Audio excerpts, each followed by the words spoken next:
I came home expecting the usual things. Dust hanging in the air, quiet stretching across the land, the slow creak of my windmill turning in the breeze. Instead, I stopped dead in my driveway. My ranch looked like a disaster zone. Every tree was gone. Not trimmed, not thinned, not marked for removal. Gone, torn straight out of the ground, roots exposed, soil ripped open. Thick tire tracks cut deep through my pasture like scars. A bulldozer sat beside my barn, engine still warm, parked there like it had every right to be. Some of those cottonwoods had been standing longer than I'd been alive. They shaded my land, held the soil together, and marked boundaries that had existed for generations. I hadn't signed a single form. I hadn't approved a thing. I hadn't even been warned. Then my phone buzzed. A message from my neighbor popped up on the screen. They said HOA headquarters approved it. I thought you knew. That's when my stomach dropped. This wasn't landscaping. This wasn't a mistake. This was theft, hidden behind paperwork and authority. And whoever did this believed that once the damage was done, I'd have no choice but to accept it. They were wrong. If you want to hear more true stories like this, make sure you hit that subscribe button to HOA Gone Wild. And tell me in the comments, where are you watching from?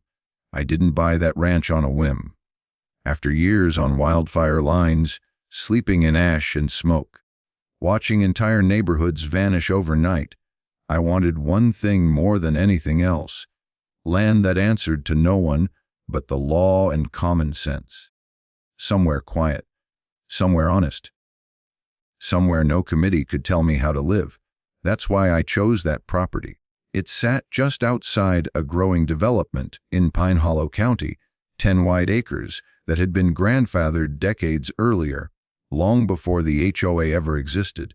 The deed was clear, the county records were cleaner than clean, no dues, no oversight, no rules beyond zoning and state law.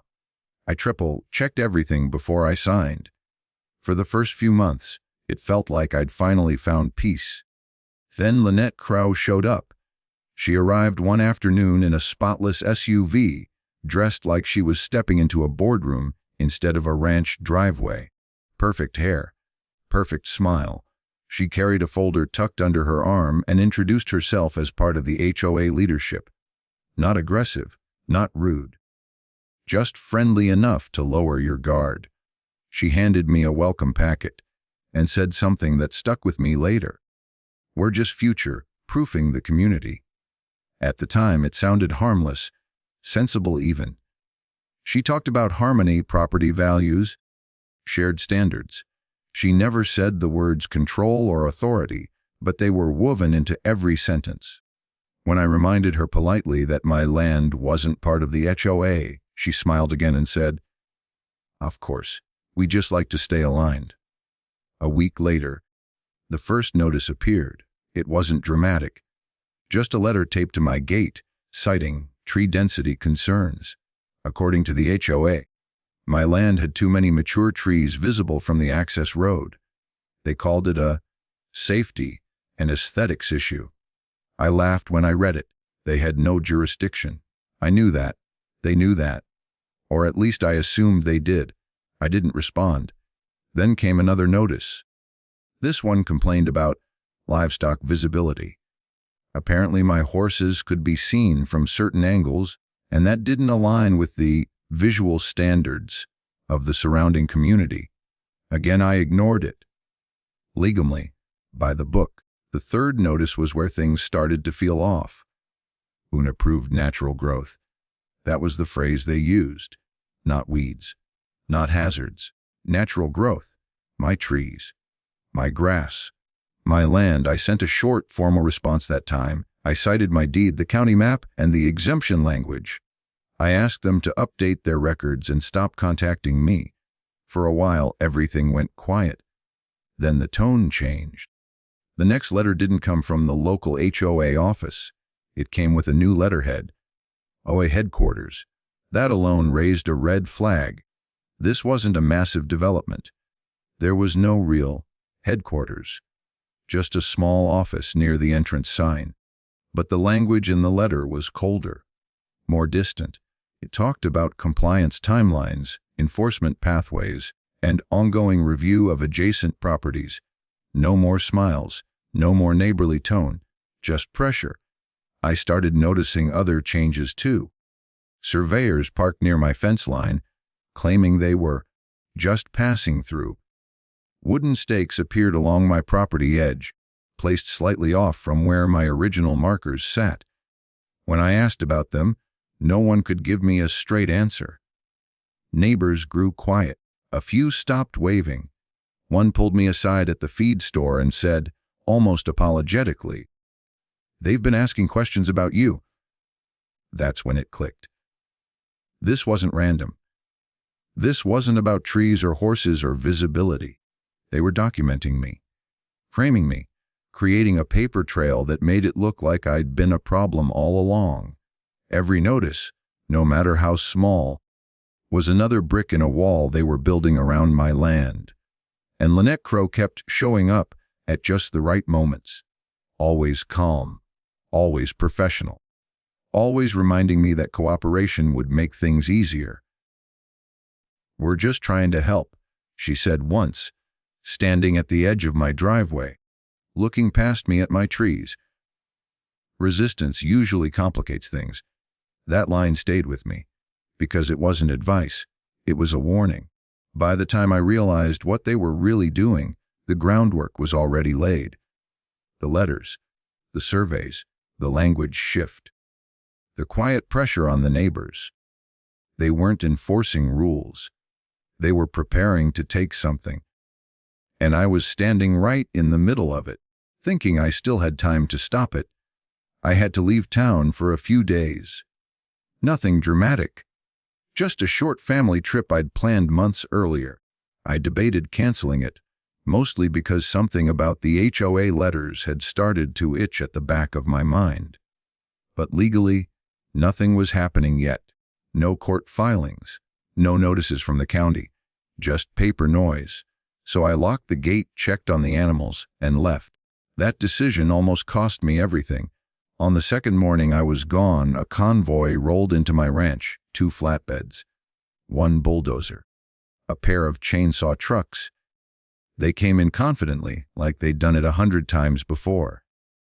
The crew leader walked up to my gate, clipped a laminated badge to his vest, and handed my nearest neighbor a stack of papers printed on official-looking HOA letterhead. According to those documents, the work was approved by HOA headquarters.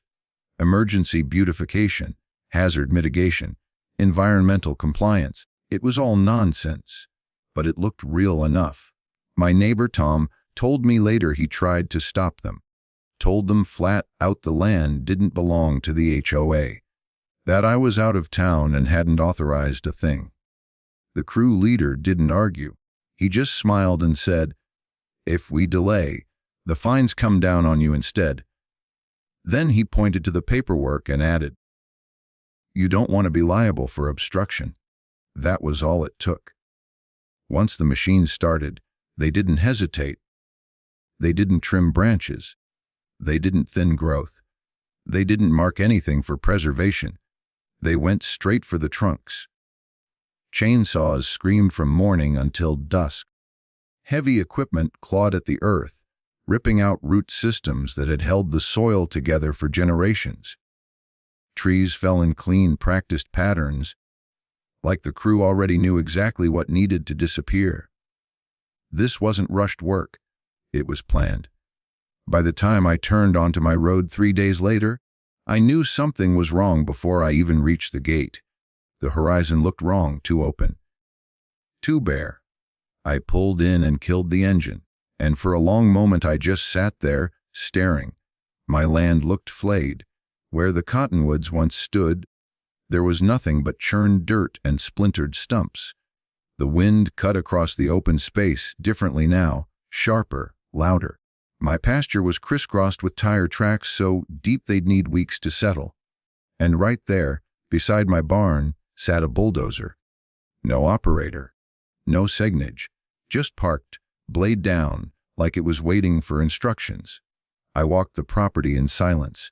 Every tree that defined the land was gone, shade lines erased, natural windbreaks destroyed, the soil already beginning to dry and crack under the open sun. I felt sick. Then I noticed the stakes. Thin wooden posts driven into the ground along the far edge of my property. Fresh, bright, placed at regular intervals. Survey markers. At first, I assumed they were part of the cleanup. Another violation of my land. Another overreach. But something didn't sit right. I walked closer. That's when I saw it. The stakes didn't line up with my fence. They were set several feet inside it.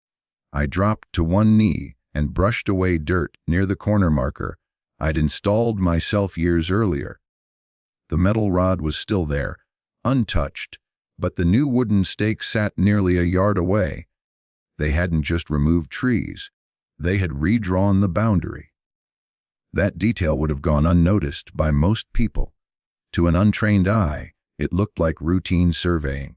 But I'd spent years reading terrain, following fire lines, measuring distances by instinct. This wasn't a mistake. Someone had moved the markers on purpose. I stood there, dust on my hands, staring down the line of new stakes, and the full weight of it finally hit me. The tree removal wasn't the goal. It was the cover. By stripping the land bare, they erased natural boundary references. No tree lines, no visual markers, no easy way for a passerby to tell where my property ended and theirs began. They weren't just damaging my ranch. They were trying to shrink it. And whoever planned this assumed I wouldn't notice until it was too late. They assumed I'd come home, see the damage, feel overwhelmed, and accept whatever paperwork followed next. Standing there in the dirt, looking at the moved boundary markers, I realized something else too. This had never been about rules. It had been about timing. They waited until I was gone. They acted fast. They left just enough plausible deniability behind. And now they expected me to play defense. I picked up one of the stakes and snapped it in half. Then I pulled out my phone, started taking photos, and made a decision I probably should have made the moment Lynette Crow first smiled at my driveway. I was done assuming good faith. From that point on, I documented everything, because whatever was coming next wasn't going to be subtle, and I needed proof when they finally made their move. That night, I didn't sleep.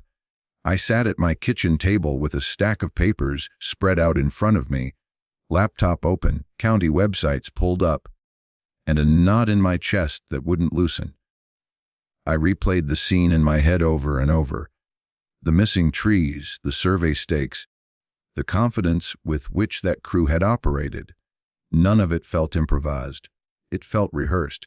So I stopped reacting and started digging. I began with the county clerk's online records, pulling every recent filing tied to my parcel number. At first, nothing jumped out. Old permits, tax records, the original exemption language that kept my ranch outside HOA control, all exactly as I remembered. Then I widened the search. That's when I found it. Buried among routine filings was a pending land reclassification request. No notice sent to me. No certified mail. No hearing date I'd been informed about. Just a quiet application submitted weeks earlier. My ranch was listed under a new proposed designation. Future Community Green Space. I stared at the screen, rereading it, waiting for my brain to catch up. Green space meant public use. Trails. Access. Development. Adjacent land. It also meant my private ranch would effectively become unusable as a working property. And the applicant wasn't the HOA. It was a company I'd never heard of. High Ridge Land Solutions. The name was clean, generic, corporate enough to blend in anywhere. I clicked through every linked document I could find. The mailing address led to a rented office, suite 2 counties away. The registered agent's name traced back to a formation service used to spin up shell companies. There was no history, no portfolio, no public presence.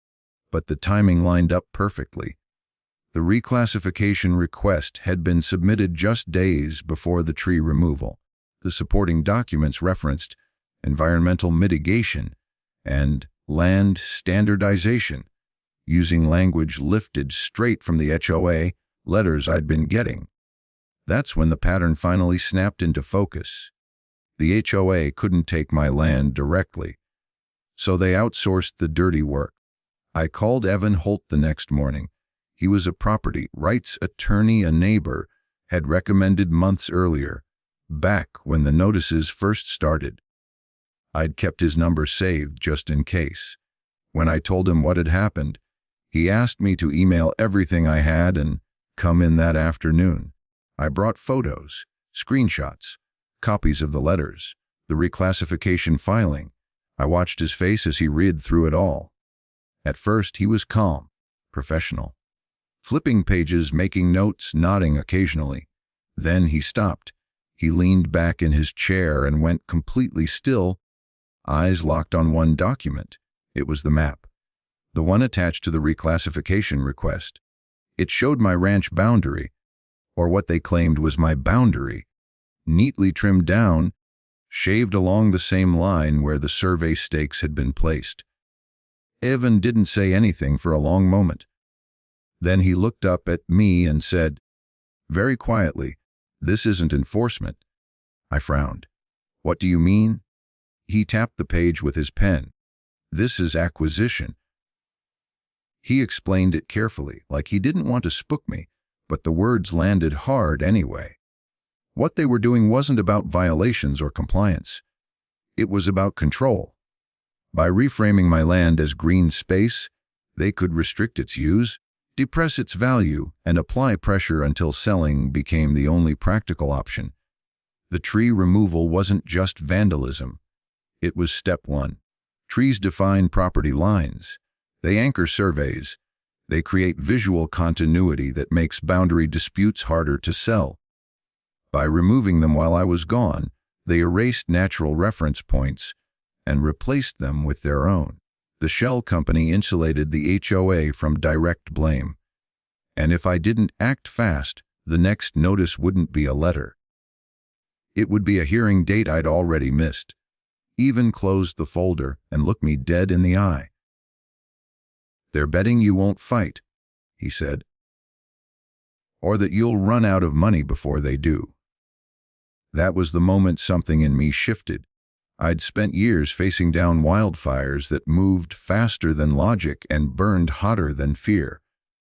You don't beat those by panicking. You beat them by understanding the terrain and cutting off their fuel. This was no different. We filed an immediate records request with the county.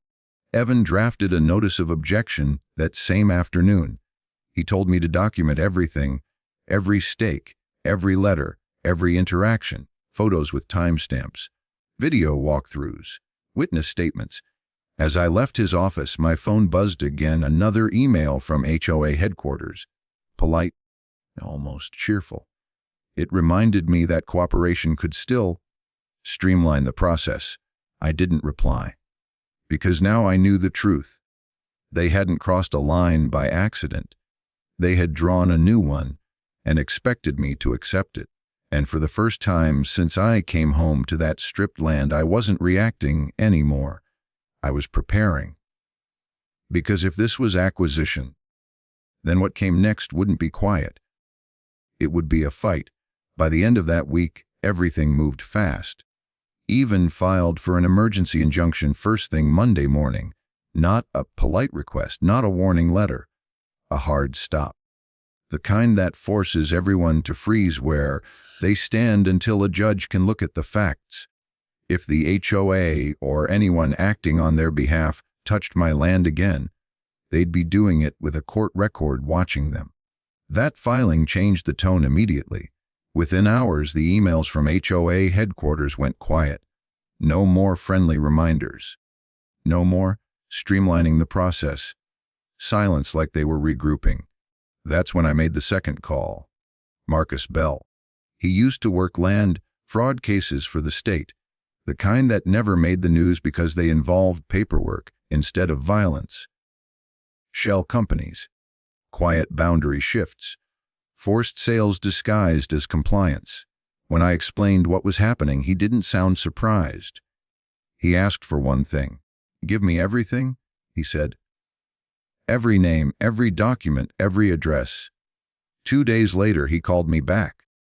And that's when the floor dropped out from under the whole thing. High Ridge Land Solutions wasn't some independent developer that just happened to overlap with HOA interests. Marcus traced the company's formation paperwork through 3 layers of registrations and landed on a familiar last name. Lynette Crow's brother-in-law. Not listed publicly, of course, not directly, but the registered agent funneled fees into a family trust tied straight back to her husband's side of the family. Same accountant. Same legal service. Same mailing trail. The HO wasn't reacting to my land. They were positioning to profit from it. Once even filed the injunction. The pressure shifted from official to personal. My water pressure dropped one morning without warning. When I followed the line out to the access point, I found the pipe cracked clean through, like it had been hit deliberately. No freeze damage, nowhere. Just a clean break. I fixed it myself. 2 nights later, I heard a noise near the pasture. By the time I got outside, the gate hung open, and the fence wire had been cut in 3 places. Not vandalized randomly. Cut where livestock would drift through and cause me problems. The next morning, a notice was nailed directly to my barn door. Not mailed, not posted at the gate, nailed. It accused me of continued non-compliance and warned of property seizure proceedings if corrective action wasn't taken. The language was aggressive now, final, written to scare someone into folding. I stood there reading it, the paper flapping in the breeze, and felt something hard settle in my chest. This wasn't about trees. It wasn't about aesthetics or safety or community standards. This was about attrition. Break the land. Create violations. Make life uncomfortable enough that leaving feels like relief. Marcus confirmed it later that afternoon. "They want you exhausted," he said.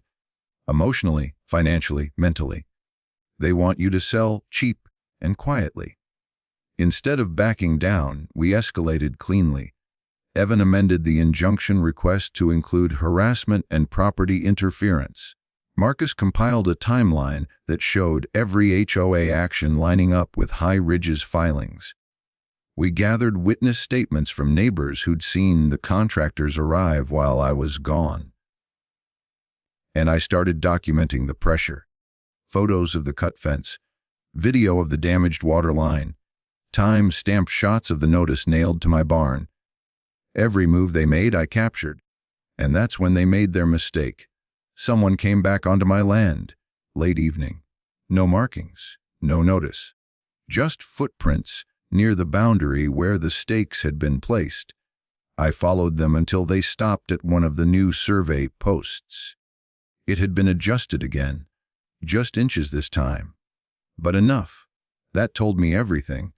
They weren't waiting on the court. They were still trying to move the line. I sent the photos straight to Evan and Marcus. Within the hour, Evan called me, voice tight. "That does it?" he said. "Now it's not just civil. It's criminal trespass tied to an active injunction." The next day, the county acknowledged receipt. The next day after that, a judge scheduled an emergency hearing. And for the first time since I came home to bare ground and missing trees, I felt the balance shift. They had planned this assuming I'd stay isolated, that I'd feel small, that I wouldn't have the patience or the knowledge to fight back. They were wrong on every count, because I wasn't trying to save trees anymore. I was protecting my land. And once you make it clear you won't be pushed out quietly, bullies change tactics, or they panic. And panic is where mistakes happen.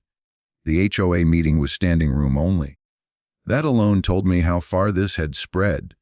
Neighbors I'd barely spoken to before filled the chairs, lined the walls, leaned against the back windows. Some looked curious. Some looked nervous. A few looked angry in that quiet way people do when they suspect they've been lied to but don't yet know how. Lynette Crow sat at the center of the table, posture perfect, hands folded like this was just another routine agenda item. When my name came up, she didn't hesitate. She smiled. She told the room everything had been handled legally, that the tree removal was an unfortunate misunderstanding, that the HOA had acted in good faith based on expert recommendations and proper approvals. She used phrases like compliance pathway and shared responsibility, the same polished language she'd used on me from the start. I didn't interrupt her. I didn't correct her. I didn't defend myself. I sat there quietly and let her talk. Because silence makes people careless. The more confident she sounded, the more she filled in details no one had asked for. Dates, decisions, processes. Each word another thread that could be pulled later. When she finally turned toward me and asked if I had anything to say, I shook my head. Not yet. I said that unsettled her more than an argument would have. The meeting moved on, but the tension stayed thick in the room. I noticed board members exchanging glances. A few neighbors whispered. Someone raised a hand to ask why an outside company had been involved if the land wasn't under HOA control. Lynette deflected smoothly. Then my phone buzzed. A single text from a number I didn't recognize. I can't speak up in there, but you need to see something. Please don't tell them it came from me. It was signed Rachel. Rachel Myers was a junior admin at the HOA office. I'd seen her once or twice behind the front desk, always quiet, always taking notes while others talked over her. I didn't reply immediately. I waited until the meeting adjourned and people started filtering out. She caught me near the exit. Didn't say a word, just slipped a flash drive into my hand and walked past me, eyes forward, shoulders tight like she was bracing for impact. That night, Evan and I sat at my kitchen table again, the same one where I'd first started digging. I plugged in the drive. What came up wasn't speculation. It was proof. Email chains between board members and HOA headquarters discussing my land weeks before the tree removal. Attachments with approvals that didn't match county records. Maps that had been altered. Boundaries shifted, labels changed, dates overwritten. One message stopped me cold. Once the trees are gone, he won't have much to argue with. Give it a few months, he'll fold. Another referenced High Ridge Land Solutions directly, coordinating timelines and discussing how long they could wait him out, financially. Forged approvals, altered documents, clear intent. This wasn't overreach, it was strategy. Even didn't smile when he saw it. He leaned back, exhaled slowly, and said, "They just handed us the whole case." The next OA meeting came fast. This time, Even came with me. So did half the neighborhood. Lynette started the meeting the same way she always did, calm, controlled, confident. She repeated the same claims, the same reassurances, but the room felt different now, less trusting, more alert. When she finished, Evan stood. He didn't raise his voice. He didn't accuse. He simply asked to enter documents into the record. Emails appeared on the screen. Maps side by side, original and altered. Approval letters traced to non-existent authorities. The air shifted. You could feel it. Board members leaned forward. Neighbors murmured. Someone at the back whispered, "That's not right." Lynette's smile faltered for the first time. She tried to explain it away, called it internal miscommunication, clerical errors, third-party mistakes. Then Evan played the email about waiting me out. The room went dead quiet. No one moved. No one spoke. That was the moment the board realized they were exposed, not just legally, publicly. This wasn't a dispute anymore. It was betrayal of homeowners, of trust, of the idea that the HOA existed to serve the community instead of strip it for parts. Rachel wasn't in the room, but her work was, and there was no putting it back in the dark. Lynette gathered her papers with shaking hands. One board member asked for a recess. Another demanded an explanation that didn't come. I stayed silent the entire time, because by then, I didn't need to say a word. The truth was doing the talking for me. And once it's out in the open, power doesn't disappear quietly. It cracks, and everyone can hear it when it does. The courtroom was tense, the air thick with anticipation. I sat quietly, my hands folded, watching as the evidence was laid bare. It wasn't just paperwork. It was a full unraveling of every scheme the HOA had tried to weave. Shell companies hiding ownership, manipulated boundary lines, unauthorized clearing of land that belonged to me and my neighbors. Every photo, every document, every official report was another nail in their coffin. Lynette, once composed and domineering, now looked smaller somehow, her carefully constructed armor cracking under the weight of scrutiny. The questions from the judge were precise, relentless, and unavoidable. "Explain this transaction," he asked, holding up a set of papers tracing the HOA's shell companies. Her answers were shaky, defensive, and, when confronted with facts she couldn't deny, contradictory. I noticed her fingers trembling. Her gaze darted around the room, looking for allies. There were none. Then came the testimony that truly sealed it. Mark Alvarez and Laura Hensley presented their findings. Engineering surveys proving the boundaries were never legally in the HOA's control. Legal opinions confirming the assessments had no authority, and documents showing every land grab attempt violated county codes. The courtroom fell silent, each fact landing like a hammer. I watched Lynette's expression change from disbelief to panic. She tried to interrupt, tried to argue, but the judge's patience was gone. "This court will hear no more obfuscation," he said firmly. "The record is clear." The final blow was delivered with surgical precision. The county confirmed officially, in writing, that the HOA had never had jurisdiction over the road or the properties in question. Not now. Not ever. The injunction I had requested was not just granted, it was made permanent. The room seemed to exhale collectively. Relief washed over me in a wave so strong it almost knocked the wind out of me. Lynette's composure shattered completely. Her face turned red, then pale, then a mix of both. The judge didn't pause. Investigations into the HOA's conduct were ordered immediately. Lynette was removed from her position on the spot. Papers were served, deputies noted, and for the first time, the HOA felt the weight of consequences rather than power. It wasn't just a legal victory, it was a complete reversal of the narrative they had tried to force on me. For months they had tried to make me feel powerless, as if the rules, the fines, and the threats were unassailable. But now, every action, every manipulation they had counted on crumbled. The tables had turned utterly.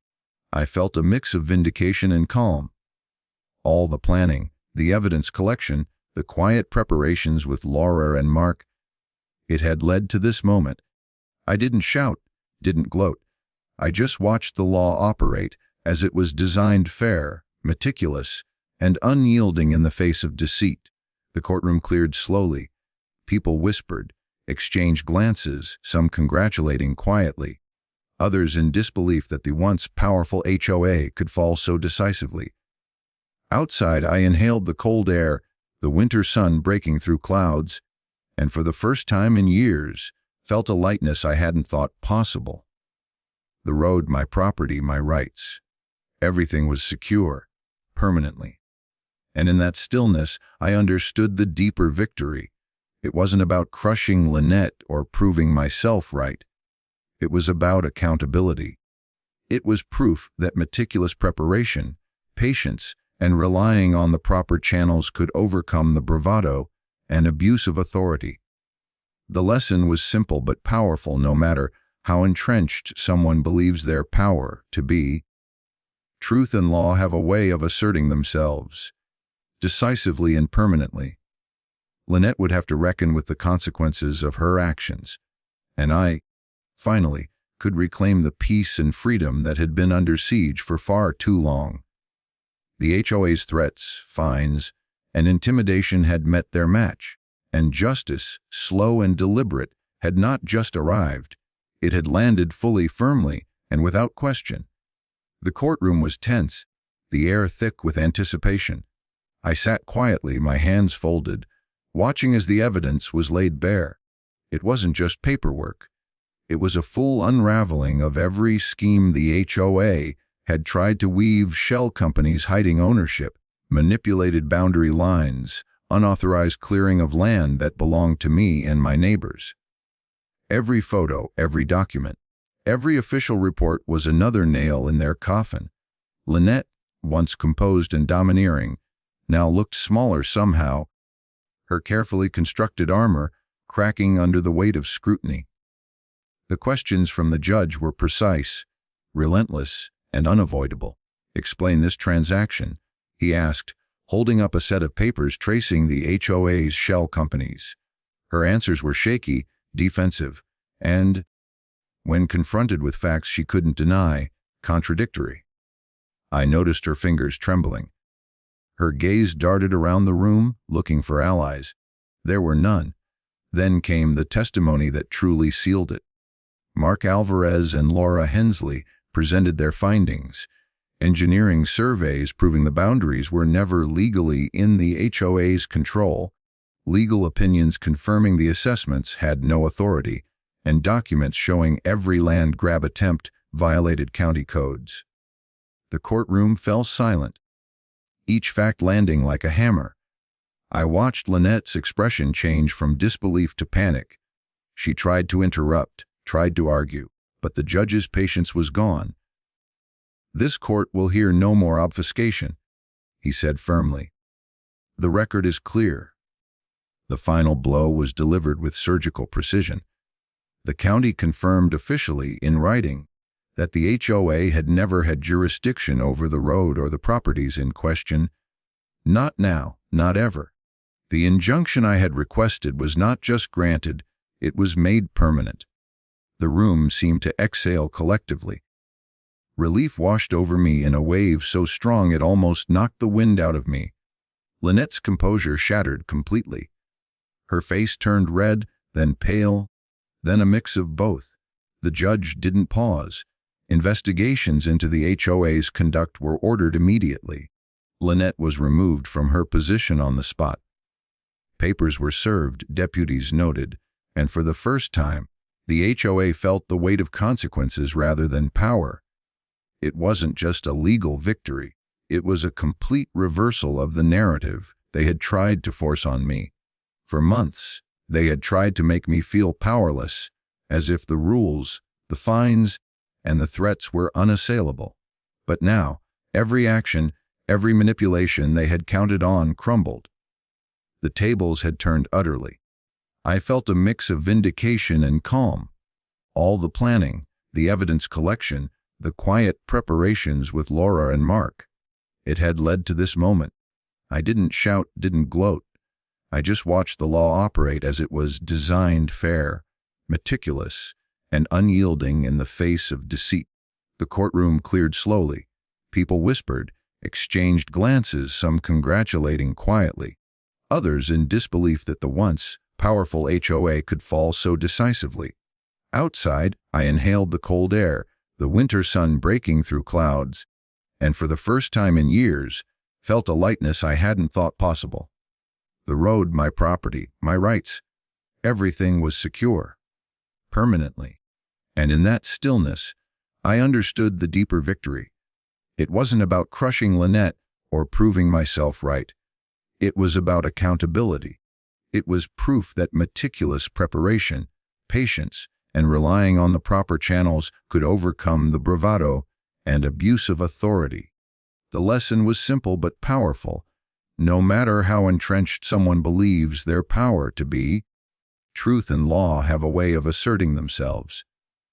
Decisively and permanently, Lynette would have to reckon with the consequences of her actions. And I, finally, could reclaim the peace and freedom that had been under siege for far too long. The HOA's threats, fines, and intimidation had met their match. And justice, slow and deliberate, had not just arrived, it had landed fully, firmly, and without question. The aftermath felt surreal, almost dreamlike. One day, the HOA was a looming shadow over every acre of my property. The next, it was a cautionary tale documented in county files and legal records. The first sign of change came quietly. Notices pinned to the HOA bulletin board, almost anticlimactic compared to the storm of months prior. Their finances were frozen. Every account, every hidden shell company, every attempt at leveraging funds against homeowners was halted instantly. High Ridgeland Solutions, the corporation at the center of their schemes, dissolved overnight, leaving nothing but empty filings and the faint smell of defeat lingering in the air. The county didn't stop at shutting them down. Investigations into environmental violations uncovered the scope of damage caused during their aggressive land clearing operations. Bulldozers had leveled small groves, natural drainage had been diverted, and native trees had been uprooted without permission. Restitution was ordered, and contractors were dispatched to undo the harm. I watched as volunteers, neighbors, friends, even some former HOA members who'd had enough of the chaos, worked tirelessly to replant saplings along the property lines. The sound of shovels striking earth, of small hands patting soil around tender roots, was strangely healing. It felt like reclaiming more than just land. It was reclaiming dignity. Every legal document reaffirmed my freedom. The county's declaration was explicit. My land was permanently removed from any HOA authority. No fines, no future assessments, no sudden inspections. For the first time since I bought the ranch, the weight of constant oversight, fear, and intimidation lifted completely. I could walk across the property without checking over my shoulder, without anticipating another arbitrary violation notice or surprise confrontation. The quiet was almost intoxicating, broken only by the rustle of leaves and the distant calls of birds returning to restored trees. Neighbors stopped by more often, no longer afraid to voice frustrations or share their experiences. The community began healing, cautiously, like sunlight pushing through storm clouds. Some homeowners, who had previously felt powerless, found their voice again. The contrast between the tense months of the HOA's tyranny and the calm after its collapse was staggering. There was laughter in backyards again, conversations on porches, and the simple pleasure of living without a looming authority threatening every decision. I took time to walk the boundaries of my property, noting the newly replanted trees, the repaired fences, and the subtle changes that marked restoration. Each step was a reminder of what had been at stake and of the meticulous work it had taken to get here. Months of evidence gathering, meetings with Laura Hensley and Mark Alvarez, and countless hours of documenting every interaction had led to this permanent peace. The ranch wasn't just free of the HOA's grasp, it was thriving under my stewardship. Even in the quiet, I felt the echoes of lessons learned. Authority, unchecked or abused, can wreak havoc, but truth, preparation, and community resilience can dismantle even the most entrenched power structures. The volunteers, the lawyers, the engineers, and neighbors who had stood quietly alongside me were proof that accountability isn't just about punishment. It's about rebuilding and restoring what was taken. As sunset painted the hills in soft amber light, I sat on the porch, listening to the wind through the newly planted trees. My gaze wandered over the fields, over the areas once scarred by unauthorized clearing, now showing hints of new life. The ranch had survived the storm, and in its survival, I found a peace I hadn't known in years. The quiet wasn't just absence of noise, it was the presence of freedom. A freedom I had fought for, documented meticulously, and defended against manipulation and abuse. And now it was mine, officially, permanently, and irrevocably. the ranch had returned to its rightful state, a sanctuary, a testament to perseverance, and a symbol that no shadow of authority, no matter how imposing, could extinguish the simple right to live freely on one's own land. For the first time, I allowed myself to breathe fully. The battles were over, the threats dissolved, and the land, my land, could finally heal alongside me. They believed a stack of papers could erase years of history, that lines on a map could overwrite roots sunk deep into the land. They assumed distance, bureaucracy, and intimidation would make me powerless. But land remembers who tends it, who protects it, who refuses to let it be stolen. And people remember too. I didn't win by shouting louder than them or by showing anger. I won by being methodical, by documenting every interaction, every illegal attempt, every overreach. I let facts, law, and truth do the heavy lifting. That's the real power, steady, undeniable, permanent. If you're facing an HOA or any authority pushing too far, remember this power only works when no one challenges it. Speak up, collect evidence, lean on the law. Quiet persistence can break even the most overconfident bully. For me, the ranch is finally mine again, peaceful, secure, and untouched by their overreach. And that quiet, that freedom, is worth every ounce of preparation and patience. If you want to hear more real stories of standing up to authority, hit that subscribe button to HOA Gone Wild Dadry and drop a comment. Where are you watching from? I want to hear your story too.